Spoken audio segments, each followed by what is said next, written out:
Muy bien, tenemos aquí la institución de la cena del Señor. Ahora, si usted ve todo el capítulo 26 de Mateo, que estamos viendo aquí, Mateo es una preparación o un preludio para la muerte de nuestro Señor Jesucristo. Usted revisa ahí lo que tiene desde el capítulo 26 y es un preludio. Y especialmente el pasaje que está aquí enfrente de nosotros es eso, es una preparación, es un preludio de la muerte de nuestro Señor Jesucristo.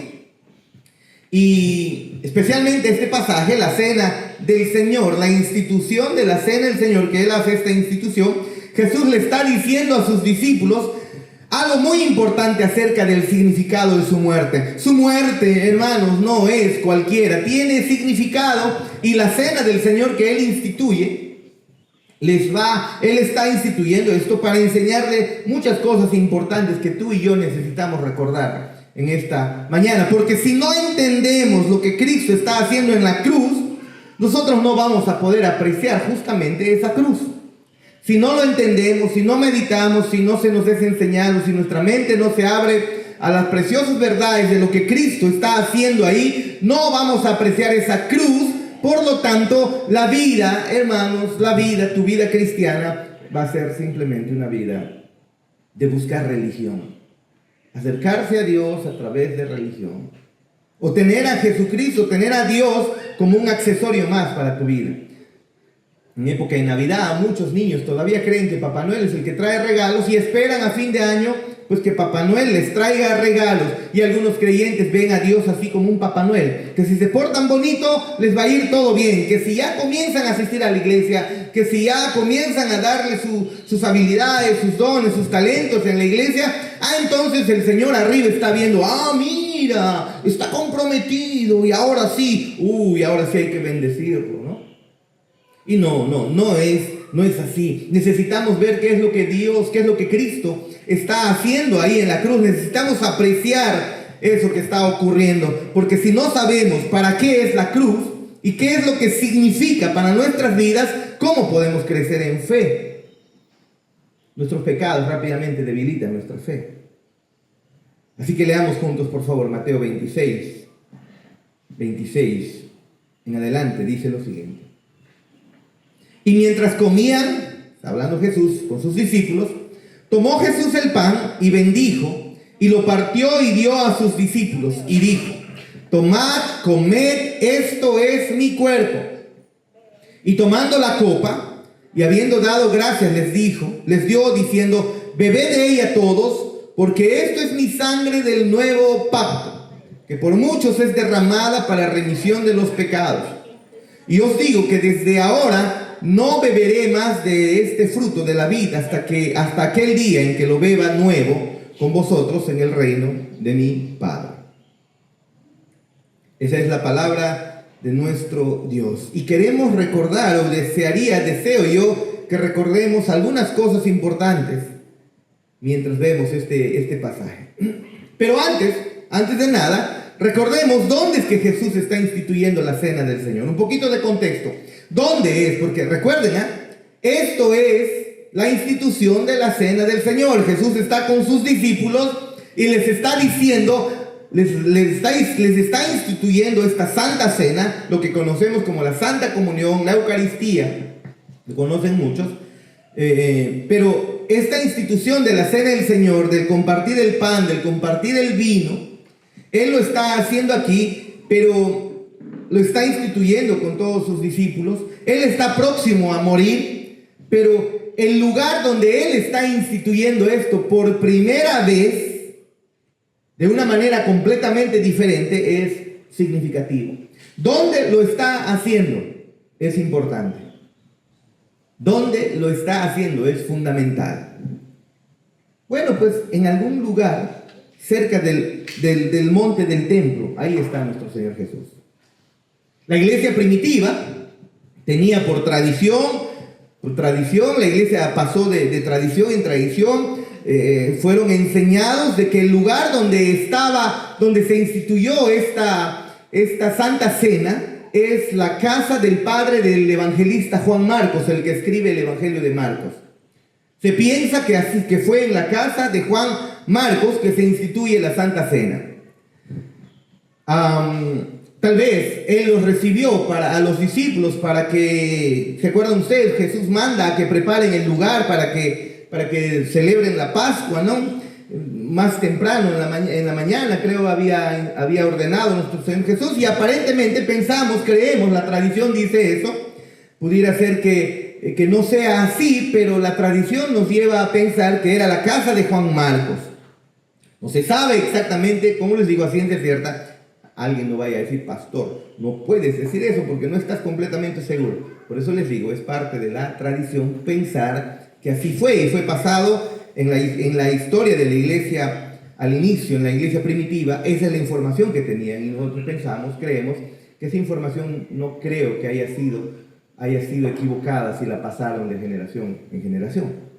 Pero sea el caso que haya sido en la casa de Juan Marcos o no, lo que sabemos es que en algún lugar Jesús está celebrando la cena, la primera cena diferente a lo que el pueblo de Israel había estado celebrando.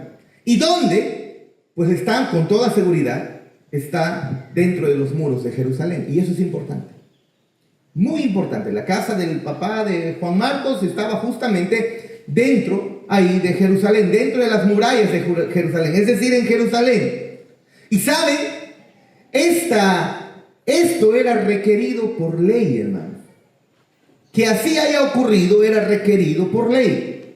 En algún lugar cerca del monte del templo de nuestro Señor Jesucristo está instituyendo la Santa Cena, su Santa Cena, como lo que conocemos nosotros. Y luego desde ahí, por generaciones hasta hoy día, nosotros celebramos, pues eso, justamente la Santa Cena.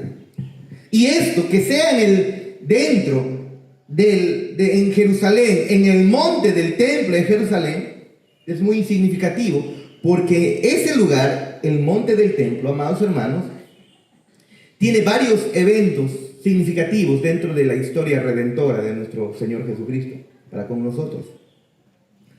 Retrocediendo al Antiguo Testamento, usted debe recordar que Dios le dio el mandamiento a Abraham. ¿Se acuerdan ustedes, los que están estudiando, los que están leyendo el Antiguo Testamento? Sé que algunos lo están haciendo. El Señor le dio el mandamiento a Abraham para que encontrara su camino con Isaac, ¿se acuerdan ustedes? A la tierra de Moriah, ¿se acuerdan? Y iba a escalar unas laderas de una montaña, y ahí iba a sacrificar a su hijo, ¿se acuerdan? Ve con tu hijo al monte de Moriah y todo eso, y una vez que escale y llega al monte de Moriah, ahí Abraham tenía que sacrificar a su hijo. Usted sabe la historia de Génesis. Bueno, interesante, hermanos, que 1000 años después, aproximadamente 1000 años después de ese evento, cuando Abraham está llevando a su hijo para sacrificar en el monte Moriah, 1000 años después de ese evento, David, el rey de Israel, hizo un censo. ¿Se acuerdan ustedes? Estamos en el Antiguo Testamento, hermanos, y espero que puedan recordarlo. Y se nos dice eso en 2 Samuel capítulo 24.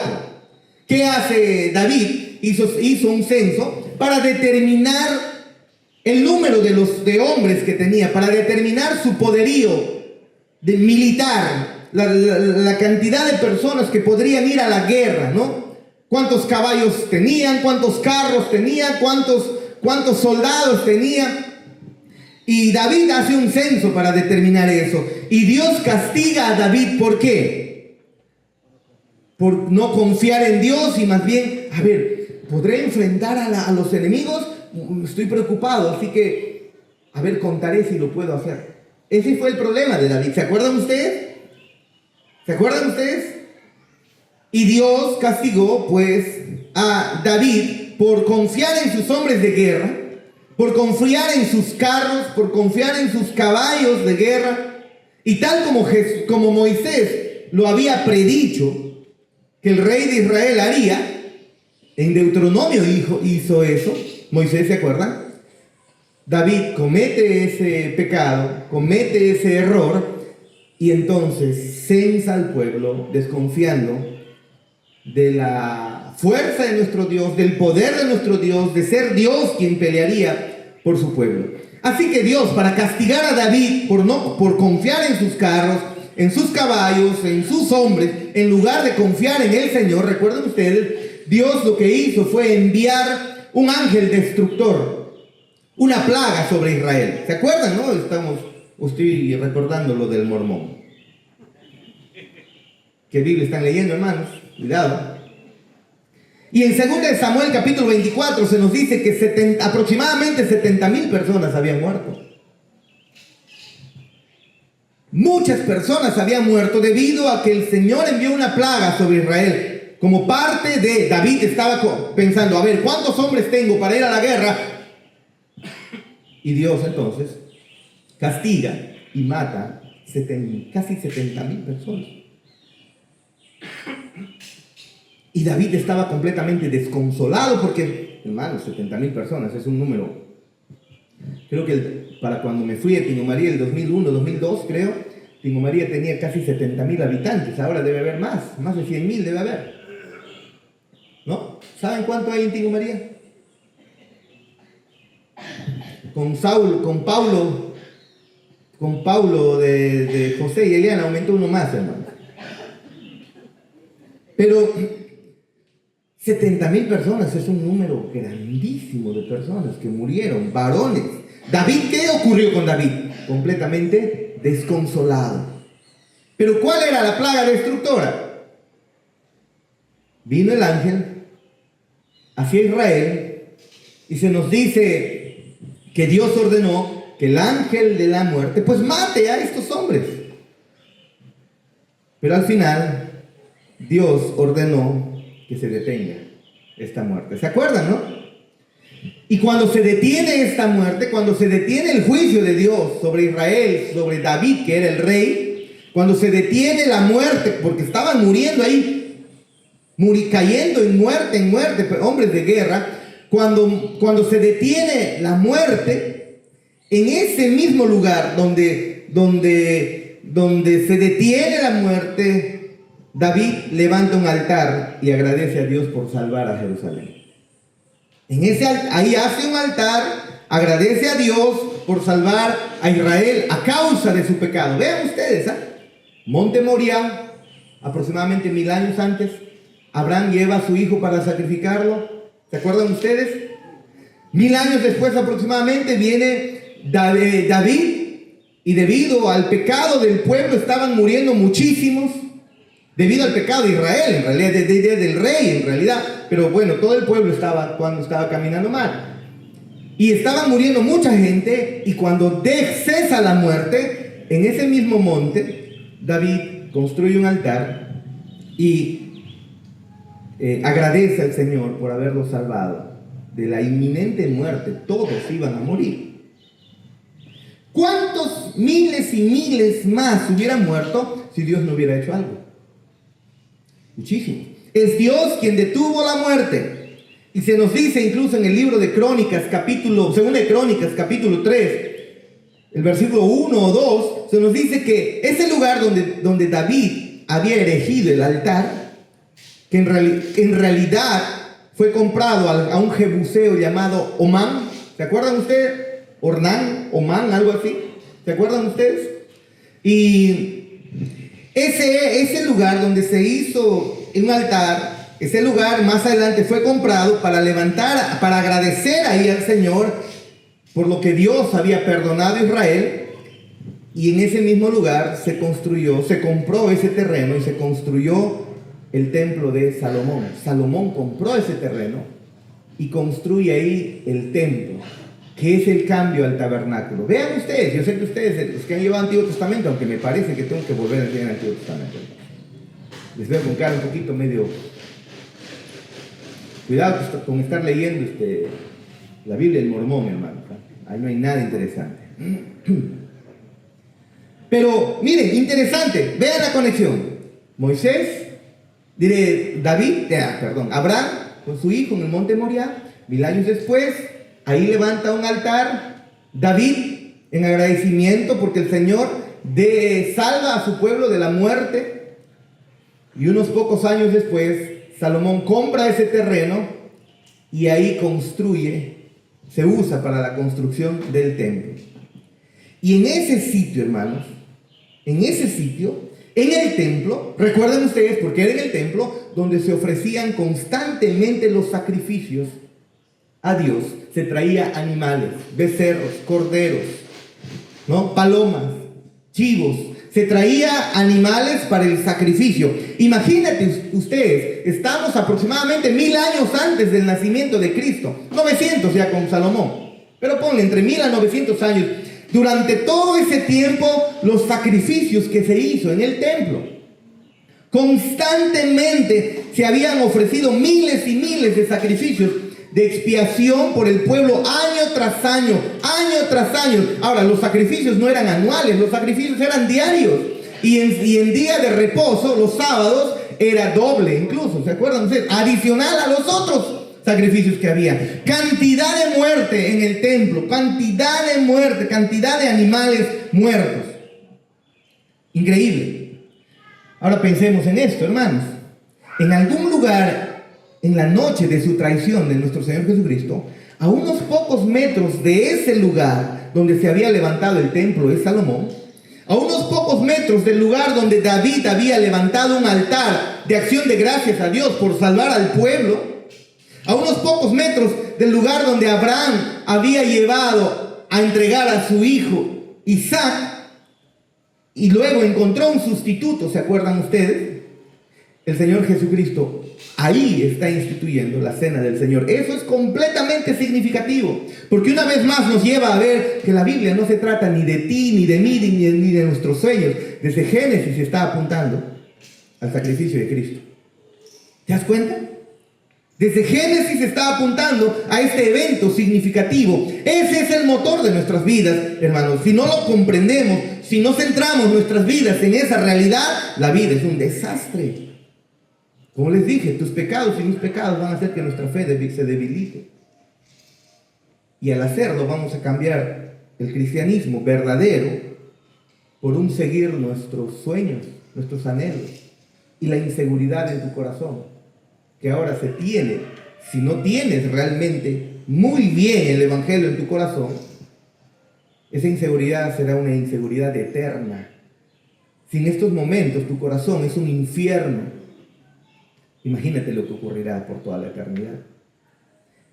Necesitamos centrarnos una vez más en esto que vamos a recordar el día de hoy. Año tras año los sacrificios se estaban dando en el templo. Y en algún lugar, en esa noche, antes de la traición de Cristo, Él está instituyendo su cena. Un lugar significativo, si se dan cuenta. Entonces recuerden el lugar desde donde Jesús está instituyendo esta cena. Recuerden el momento en el cual Jesús está enseñando. Porque no es una noche cualquiera. Es la noche.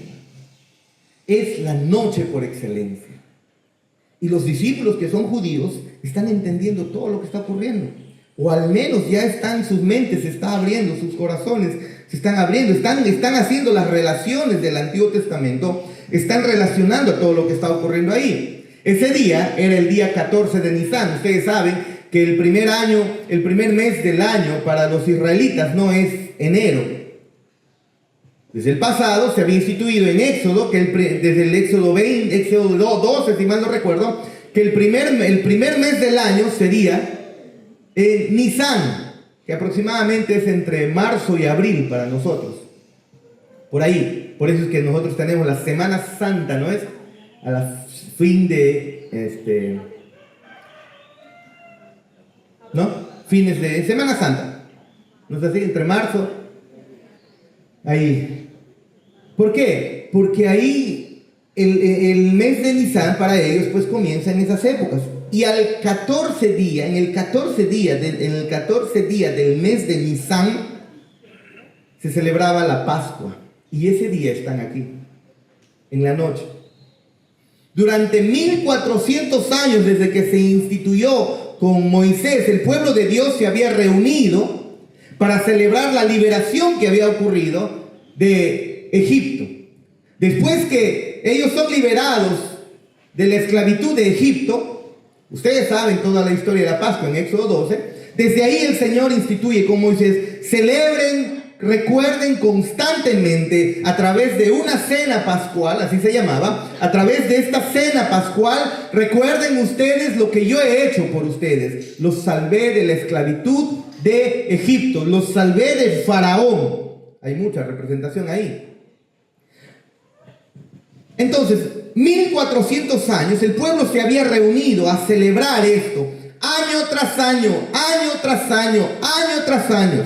Así que en esa noche las familias de Israel, el pueblo de Israel, de todo lugar estaban viniendo para celebrar ese acontecimiento del pasado. Gozosos estaban viniendo. Incluso, ¿se acuerdan ustedes que cantaban? Hay cánticos en los salmos que recordaban cómo es que Dios los había liberado de Egipto. Y no solamente eso, ustedes tienen en el pasado había una canción muy conocida que todavía se canta hasta ahora, ¿no? Echó a la mar los que perseguían, jinete y caballo, ¿se acuerdan, no? Echó a la mar, ¿y cuántos cantaban así? Echó a la mar. así, dicen. Pero recordaban, el pueblo de Israel recordaba bastante, muchísimo, con mucho gozo, de que Dios los había liberado de la esclavitud de Egipto. Y eso es lo que están celebrando en este día donde el Señor Jesús está instituyendo. Pero, ¿cómo es que fueron liberados de Egipto? Hay que recordar eso. ¿Cómo es que el pueblo de Israel fue liberado de Egipto? ¿Se acuerdan? Éxodo 12. Fueron liberados por la sangre del Cordero Pascual. El Señor, nuestro Dios, había ordenado: todos los israelitas cojan un cordero.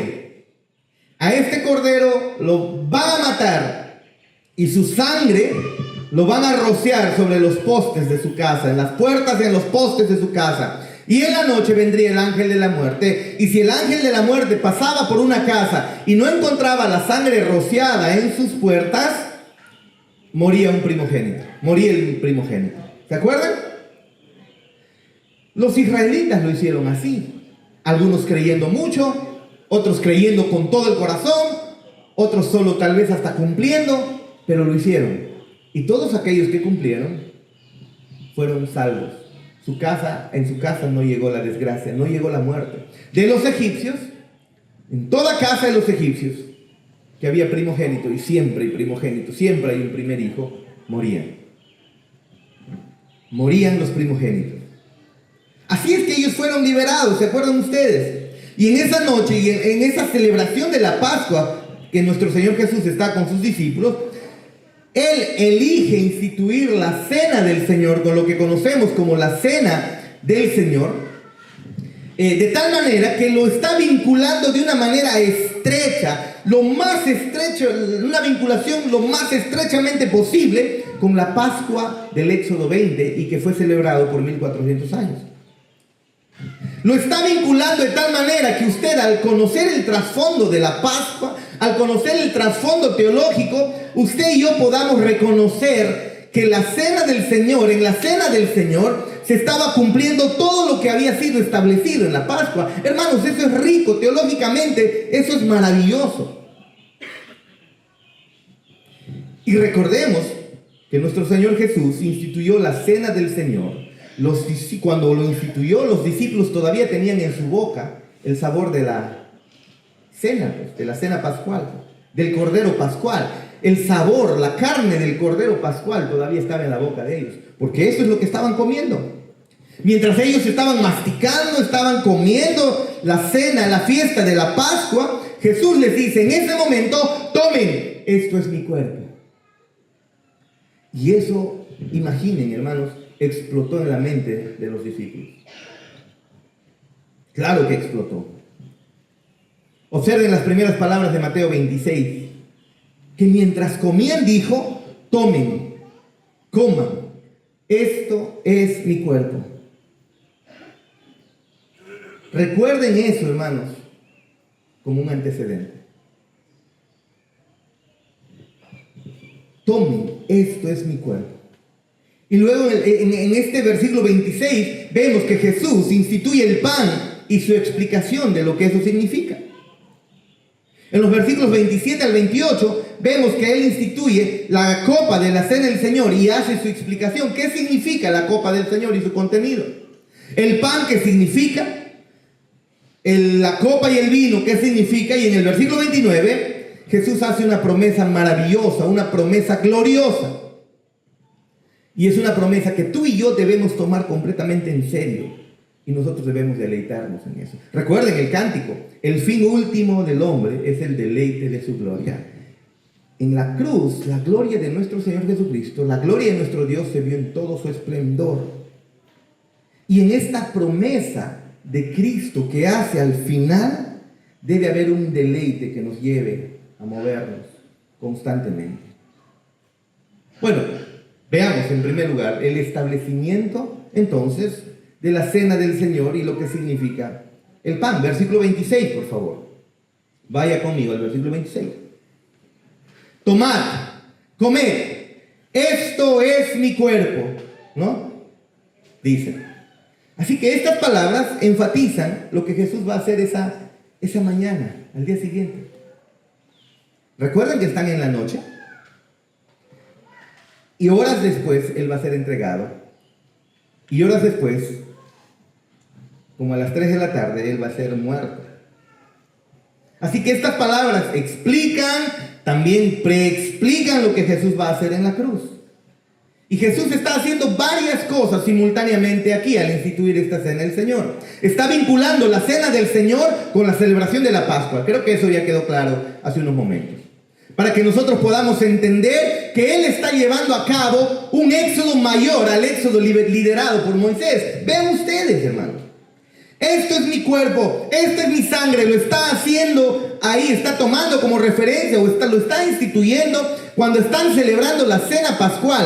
Coge los elementos de la cena pascual, coge la comida de la cena pascual y dice: esto es mi cuerpo, esto es mi sangre. Los israelitas de ese momento, los judíos de ese momento, los discípulos principalmente en ese momento, rápidamente hacen la conexión. Estamos celebrando gozosos la liberación de Egipto. Estamos celebrando que nuestro Dios en el pasado nos llevó en un éxodo. Éxodo significa pues justamente eso, salida. Nos sacó de la esclavitud de Egipto y gozosos ellos celebraron año tras año, matando un cordero pascual y comiendo ese cordero pascual con hierbas amargas. Están celebrando: el Señor nos ha liberado, nos ha sacado de ahí, de Egipto, nos ha llevado en un éxodo increíble. Más de 600,000 varones salieron de Egipto. Algo de 2,5 millones a 3 millones de personas salieron de Egipto gozosos, ya no esclavos, sino libres. Y Cristo les está diciendo aquí: hey, escuchen, miren, hay un éxodo mayor, el cual va a ocurrir mañana. Un éxodo mayor al de Moisés. ¿Te das cuenta la conexión que Cristo está haciendo? Maravilloso, ¿no? Está instituyendo algo maravilloso. Ahora, Lucas, cuando nosotros vamos al evangelista Lucas, él no estuvo presente, él no es uno de los apóstoles aquí, pero él, después de haber investigado todo diligentemente, él reúne la información y luego nos dice Lucas, en Lucas capítulo 9, cuando está registrando la transfiguración de nuestro Señor Jesús, nos dice que cuando Moisés y Elías estaban hablando con el Señor Jesús en el monte de la transfiguración, estaban discutiendo acerca del éxodo que estaba a punto de llevar a cabo en Jerusalén Jesús. El tema principal era el éxodo, es decir, la liberación del pueblo de Israel. Y Jesús estaba, me olvidé silenciar esto. Y lo que está haciendo Jesús es mostrar: hay un éxodo mayor, el cual estoy a punto de ejecutar. Y Lucas nos lo muestra. Una vez más, Jesús está vinculando de manera maravillosa, de manera bien clara para sus discípulos. Les está recordando el éxodo de Israel de Egipto y el éxodo que él ahora está a punto de realizar. ¿Qué es ¿Qué éxodo, hermanos? A ver si vamos llevando la ilación. ¿Qué es lo que estaba logrando Cristo, Teo?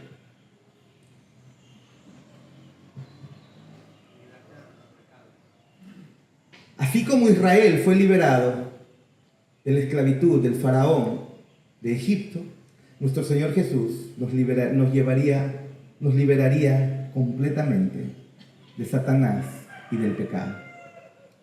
Eso es. Eso es lo que está haciendo. Y está explicando de antemano, hermanos, el significado y la importancia de su muerte el día siguiente. El Cordero Pascual, en ese primer Éxodo, capítulo 12, el Cordero Pascual salvó a los israelitas. Y ahora viene el verdadero Cordero Pascual, Jesucristo, quien salva a su pueblo verdaderamente. No solamente físicamente, sino espiritualmente, que es lo mejor, lo más importante, que incluye incluso hasta lo físico en el futuro. Él está explicando eso. Y es importante que sus discípulos se den cuenta de que la muerte que Él va a sufrir no es un accidente. No, esto fue anunciado ahí, desde el monte Moriah. Esto fue anunciado desde Adán, incluso cuando nuestro Señor Jesús, cuando nuestro Dios hace el primer sacrificio al matar un animal y cubrir la desnudez del hombre. Anunciado incluso por Abel, al sacrificar un cordero, al sacrificar un animal para venir a presentarse delante de Dios. Anunciado durante todo el Antiguo Testamento a través de los sacrificios. Y entonces Jesús les está diciendo a sus discípulos: recuerden esa conexión. De esto se trataba, y yo lo voy a cumplir mañana. Todo lo del Antiguo Testamento era el anuncio. Mañana va a ser lo real. Eso está haciendo. Los discípulos necesitan entender de que la muerte que Cristo iba a sufrir no es una muerte accidental. Es algo que ha sido planificado desde el Antiguo Testamento, desde antes de la fundación del mundo, tendríamos que decir. Es parte del plan de Dios y lo está explicando de antemano. Y les está diciendo: esto va a suceder. Todo lo que ha pasado en el pasado, mañana va a ocurrir de una manera gloriosa. Y por lo tanto está instituyendo una nueva ordenanza de que todos los cristianos deben observar en todas las épocas hasta que Él venga nuevamente. Y eso es lo que hoy día vamos a hacer, hermanos. No es solamente: hermana Celia, mañana primer domingo del año o primer domingo del mes, pues hagamos Santa Cena. No es eso. Se nos ha ordenado recordar esto. Se nos ha mandado a recordar constantemente esto. Incluso estaba pensando en la mañana hacer Santa Cena en la mañana y en la noche, porque hay algunos que en la noche no van, en la mañana no van, vienen y en la noche no. No creo que haya mucho tiempo. Pero mi deseo es que todo el mundo pueda, todos aquellos que entienden esto, puedan pasar la Santa Cena.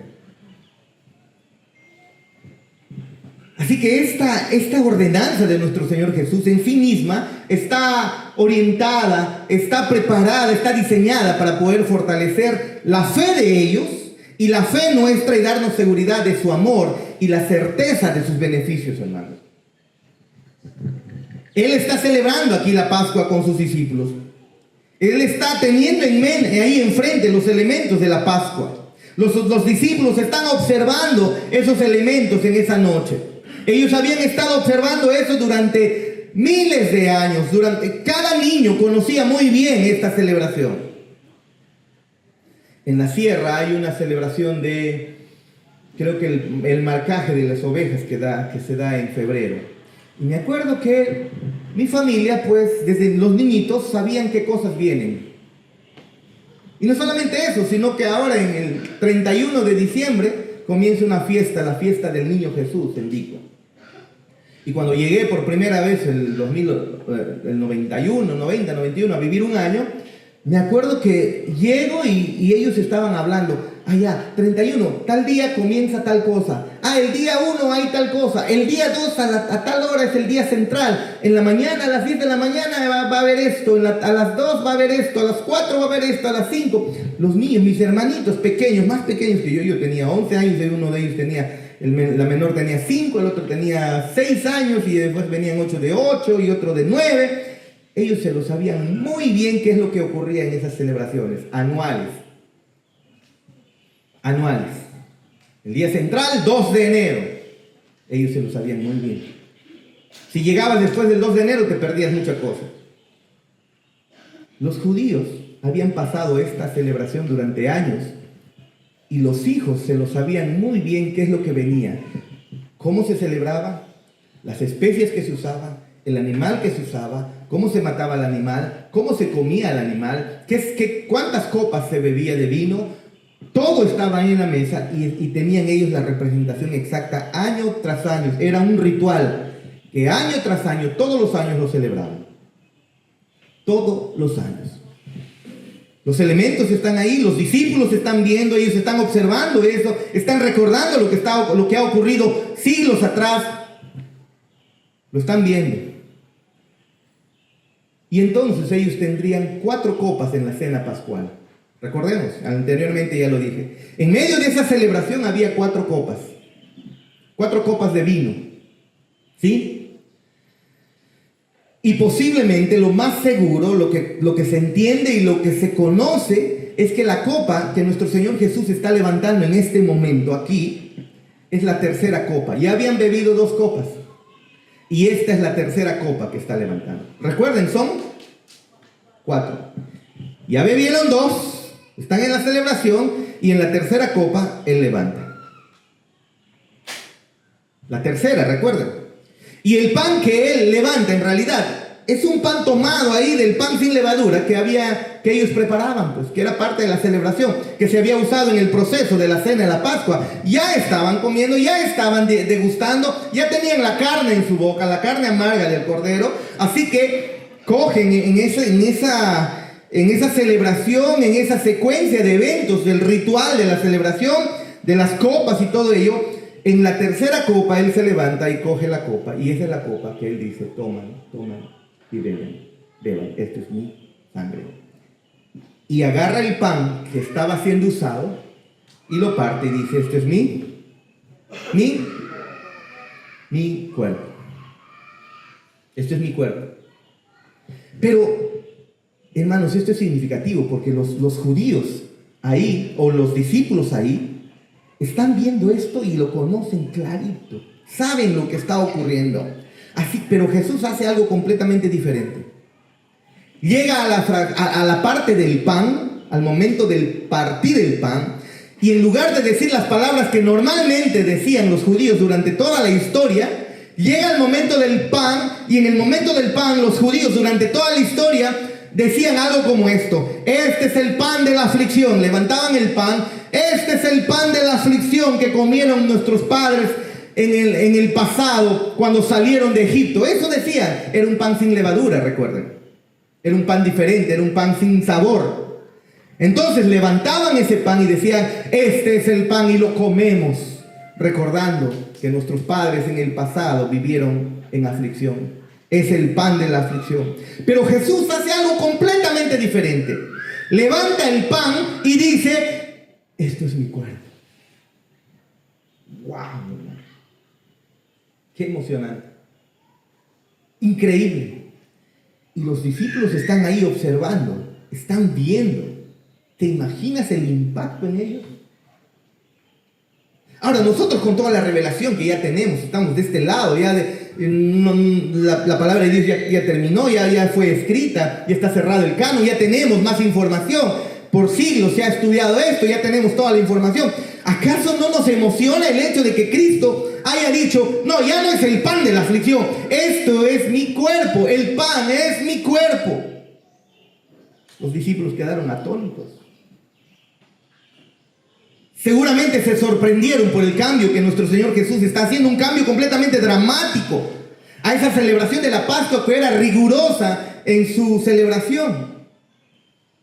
Y ahora Cristo se centra en su cuerpo. Su cuerpo es el pan. Es algo que se enfatiza en los evangelios constantemente. Cada relato de los evangelios enfatiza que Jesús partió el pan. Y eso es la esencia, hermanos, de la Santa Cena. Él partió el pan, que era su cuerpo. Dice, ¿por qué es la esencia? Porque Él está señalando a su muerte como el cumplimiento de Isaías 53. Él sería herido por la iniquidad de su pueblo. La ira de Dios vendría sobre Él. El castigo de nuestra paz estaría sobre Él. Y entonces ese pan es partido. Ese pan partido, ahí es la esencia de lo que está ocurriendo. Porque por su quebrantamiento, Cristo fue partido, que es su quebrantamiento, Él ganaría nuestra redención. Y Él les dice luego, tomen, coman, esto es mi cuerpo. Tomen, coman, esto es mi cuerpo, les dice Él. ¿Qué es lo que está haciendo Jesús? No, su cuerpo no se está convirtiendo de verdad en pan. No es eso. El pan no se está convirtiendo en cuerpo. Es solamente un símbolo. Nosotros no creemos la doctrina católica esta de que creen de que el pan realmente se convierte en el cuerpo de Cristo y el vino se convierte literalmente en la sangre de Cristo. No es así. No es así. Nosotros no creemos eso. Es un símbolo de mi cuerpo que va a ser entregado por ustedes, les está diciendo el Señor Jesús. Y lo que está haciendo Jesús es explicándoles anticipadamente lo que va a ocurrir en las próximas horas. Recuerden ustedes, unas horas después Él va a subir a una cruz y va a ser muerto. Hermoso, ¿no? Hermoso. Entonces, lo que Jesús está haciendo es centrar la atención en su cuerpo para que nosotros podamos tener fe. Lastimosamente la doctrina católica, la Iglesia católica ha distorsionado todo esto y centra la atención en el pan, diciendo que el pan es el cuerpo de Cristo. Sí o sí se convierte en el cuerpo de Cristo y la sangre se convierte. Y por eso es que el cura, cuando hace la misa y hace toda la Eucaristía, lavan su vasito y con cuidado, no deja que nadie toque el vino, ni nadie toque la hostia, y con mucho cuidado te la dan, no debe caer, y todo eso. ¿Por qué? Porque piensan literalmente que se convierte en el cuerpo y la sangre de Cristo. No es así. Es solamente un lenguaje simbólico, nada más. Nada más, no es otra cosa. Y entonces cuando Jesús dice, este es mi cuerpo, Él está delante de ellos y esto está quedando, penetrando en sus mentes y explotando en sus mentes. Y luego va al vino y le dice, esta es mi sangre. Y ellos una vez más están completamente asombrados, ¿no? Completamente asombrados. Entonces la realidad de la Santa Cena que nuestro Señor Jesús está instituyendo aquí está diseñada, hermanos, para que nosotros veamos lo que Cristo hizo por nosotros, para que nosotros nos fijemos en la obra de Cristo. Eso es lo que el Señor Jesús está haciendo. Así que la Cena del Señor, lo que vamos a celebrar hoy, nos señala la realidad de nuestro Salvador y su obra a nuestro favor. Maravilloso. Número 2. Hermosamente, la copa vincula su muerte con los sacrificios del antiguo pacto, pero este es mejor, está diciendo Cristo. Versículos 27 y 28 de Mateo 26, Jesús toma ahora la copa y exhorta a sus discípulos a beber de ella. Beban, les dice, beban. Y hace hincapié en la unidad de los creyentes en su unión con Cristo. Y entonces enfatiza nuestro Señor Jesús y establece el nuevo pacto. Él compró perdón de los pecados de aquellos que son su pueblo. Así que cuando levanta Él esa copa, pensamos que es la tercera copa. ¿No es así? Él luego dice, una vez que la levanté, una vez que la bebieron, escúchenme, no volveré a levantar la copa hasta que yo vuelva. Y la cuarta copa la deja ahí. La cuarta copa ya no la bebe, ¿se acuerdan? Y les dice, ya no beberé más de esta copa. Recuerden, son 4. Ya se había bebido la primera, la segunda, y con la tercera instituye la Santa Cena. Y luego deja la copa. Debió haber terminado la Pascua con la cuarta copa, y eso era el término de la celebración. Y Jesús dice, ya no la voy a beber. Esa cuarta copa queda ahí, ya no la bebo. ¿Cuándo la beberé? Dice. ¿Cuándo dice? Contigo, al final. Hermoso, ¿no? La beberá con nosotros al final. Esta es mi sangre del nuevo pacto.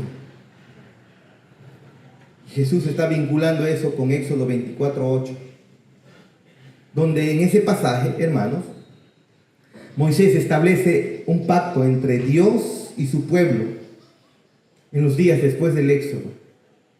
Después que ellos salen ahí del Sinaí, cuando el pueblo de Dios es confirmado en su relación con Dios a pesar de su rebeldía, esa relación de gracia que ellos tenían con Dios estaba basado justamente en lo que Cristo haría en el futuro. Pero Moisés en ese momento hace algo increíble también. Toma la sangre de animales sacrificados, los rocía un poco sobre el altar y luego rocía un poco sobre el pueblo, mostrando simbólicamente que Dios se ha unido al pueblo como su Salvador, como su Redentor, mostrando simbólicamente que Dios está con ellos. Y ahora Jesús cita exactamente Éxodo capítulo 24, versículos 6 al 8, el cual vamos a leer. Cuando Jesús dice, esta es la sangre de mi pacto.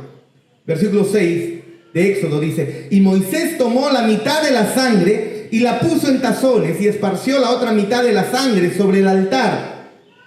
Y tomó el libro del pacto y lo leyó a oídos del pueblo, el cual dijo, haremos todas las cosas que Jehová ha dicho y obedeceremos. Versículo 8, entonces Moisés tomó la sangre y roció sobre el pueblo y dijo, he aquí la sangre del pacto que Jehová ha hecho con vosotros sobre todas estas cosas. ¿Qué hizo Moisés? Agarró la sangre y lo roció sobre el pueblo, diciendo, escuchen, he aquí la sangre del pacto que Jehová ha hecho con vosotros sobre todas estas cosas. Y luego viene Jesús y dice, toma eso y dice, esta es mi sangre. Mostrando el vino. Esta es mi sangre del pacto. Les está diciendo a los israelitas, hay una sangre de pacto superior. Es la que yo voy a derramar. Hermoso, ¿no? Hermoso. Hermoso el lugar donde se está celebrando esto. El lugar donde Abraham iba a sacrificar a su hijo. El lugar donde David ofreció un altar a Dios por haber perdonado al pueblo. El lugar donde se construye el templo de Salomón, donde se sacrifican animales. En ese lugar nuestro Señor Jesús está haciendo lo mismo, levantando su sangre simbólicamente con el vino y diciéndoles, es la sangre del nuevo pacto. La sangre del nuevo pacto. Es como que Jesús les estuviera diciendo, ustedes, discípulos, y a nosotros mismos, yo soy quien a través del derramamiento de mi sangre traerá el perdón de los pecados del pueblo de Dios. Es con el derramamiento de mi sangre, no es con animales, no es con todos los animales que pasaron en el Antiguo Testamento, es con mi sangre derramada que traeré perdón para todo el pueblo. Esta es mi sangre del pacto que es derramada y es derramada por muchos, está diciendo. No solamente por los israelitas, sino por todos aquellos que creerían. Y eso nos remonta a Isaías 53. Versículo 11, cuando dice, verá el fruto de la aflicción de su alma y quedará satisfecho por su conocimiento, justificará mi siervo justo a muchos y llevará la iniquidad de ellos por muchos. Está haciendo la conexión con Isaías, ¿se dan cuenta? La salvación es para muchos, de toda lengua, de toda tribu, de toda nación. No está limitada solamente a los israelitas, está en su extensión, es para todos aquellos que crean. No importa si seas judío o no judío. Y su sangre es derramada, ¿para qué dice? Para el perdón de pecados. En Jeremías capítulo 31, versículo 34, dice: y no enseñará más ninguno a su prójimo, ni ninguno a su hermano, diciendo: conoce a Jehová, porque todos me conocerán, desde el más pequeño de ellos hasta el más grande, dice Jehová, porque perdonaré la maldad de ellos y no me acordaré de sus pecados. Eso celebramos hoy, que Dios haya perdonado nuestros pecados en la sangre derramada de su Hijo. Que nuestro Dios ha quitado nuestra iniquidad de manera hermosa. Así que Jesús les está diciendo a sus discípulos y a nosotros también: a menos que confíes en mí como el sacrificio del pacto que ha traído la realización del perdón de nuestros pecados, o del perdón de tus pecados, de los pecados, tú no vas a experimentar vida y la realidad de la vida espiritual. Déjame decírtelo otra vez. Si tú no experimentas la realidad del perdón de tus pecados, tú no puedes tener vida. Y si aquí en este auditorio, hermanos, hay alguien que en su corazón no rebosa de alegría porque Dios le haya perdonado sus pecados, todavía está muerto. Porque eso es lo que celebramos hoy. Eso es lo que nos trae energía para seguir continuando en medio de lo que somos. Si tú no tienes esa fuerza de que tus pecados han sido perdonados, no importa la lluvia, no importa el sol, no importa las enfermedades, no importa las aflicciones, mis pecados han sido perdonados, yo debería morir. Si tú no tienes eso como el motor de tu vida, de que Cristo haya perdonado tus pecados, déjame decir, estás muerto. Y qué bueno que puedas escuchar eso, porque puedes levantarte y clamar a nuestro Señor Jesús: misericordia. De eso se trata. Por eso nos reunimos, por eso cantamos y tocamos.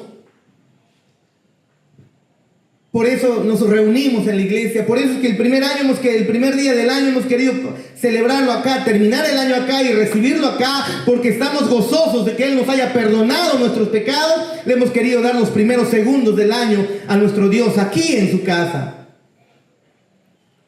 Porque estamos gozosos de que Él haya perdonado nuestros pecados. Mientras eso no haya ocurrido, mientras ese no sea nuestro motor, vas a encontrar cantidad de excusas, y esto se convierte en una religión apestosa, una religión asquerosa, así seas evangélico o presbiteriano, que me gustan mucho los presbiterianos.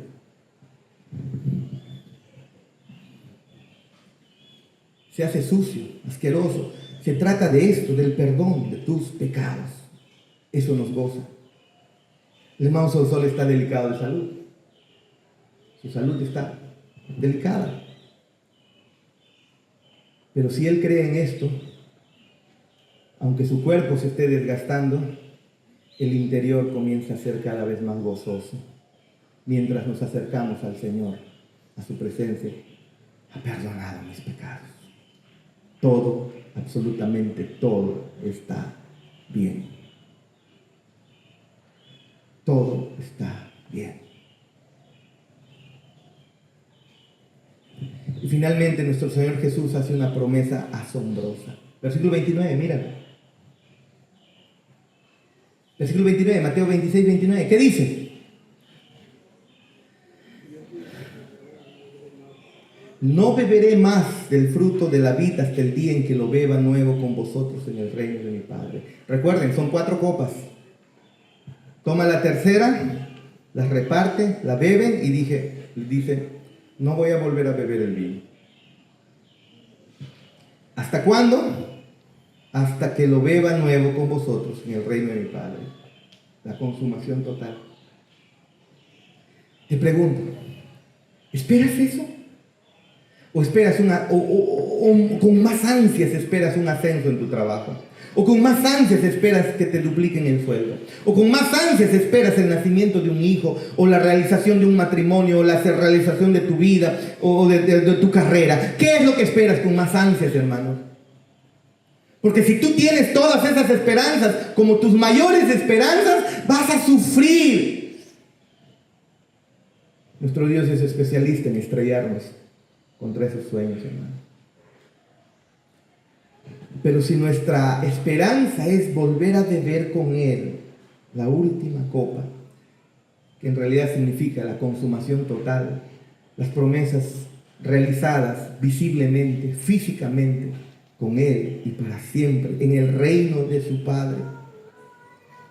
Entonces, ¿tienes todavía esperanza para vivir? ¿Tienes fe para seguir viviendo? ¿Tienes gozo para seguir viviendo? No tienes por qué derrumbarte con las dificultades que vengan en esta vida.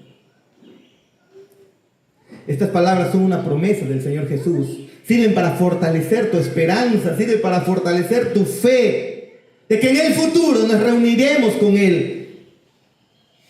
En el futuro estaremos con Él. Pero no, a nosotros nos gusta querer, justamente, ¿qué son los celulares? Es satisfacción momentánea, ¿no? Tenemos satisfacción instantánea, dosis ahí de adrenalina y dopamina ahí cerquita, ahí queremos satisfacción instantánea. Y nuestro Señor nos ordena, no, espera la satisfacción final, eterna. Espéralo, ansioso, glorioso, así, con fe, fortalece. Recuerda que los discípulos aquí están a punto de pasar las peores pruebas que van a pasar. Muchos van a ser decapitados, quemados, hervidos en aceite. Los discípulos van a pasar dificultades. Incluso durante 3 días parece que van a estar sin esperanza con el Mesías muerto. Y el Señor Jesús les está diciendo, yo cumplo mis promesas. Un día volveré. Evidencia de ello, no tomaré la cuarta copa hasta que tú y yo estemos sentados cara a cara en el cumplimiento total de estas promesas. Qué maravilloso. Las promesas hechas en Josué, las promesas hechas en Deuteronomio, ninguna de ellas fallará. Y lo veremos en la realización total cuando el Señor venga. Él ha prometido con estas palabras, volveré. ¿Lo crees? ¿Te emociona? Eso celebramos hoy. La entrega de su cuerpo por nuestros pecados, la sangre derramada para perdón de nuestros pecados. Fue afligido a causa tuya, a causa mía. Pero luego Él ha prometido, volveré. Y cuando vuelva, todo será nuevo otra vez. Por eso nos reunimos. Por eso venimos gozosos de su perdón, gozosos de su redención y esperando que Él regrese. Espero que eso sea la motivación de tu corazón. Pongámonos de pie, por favor.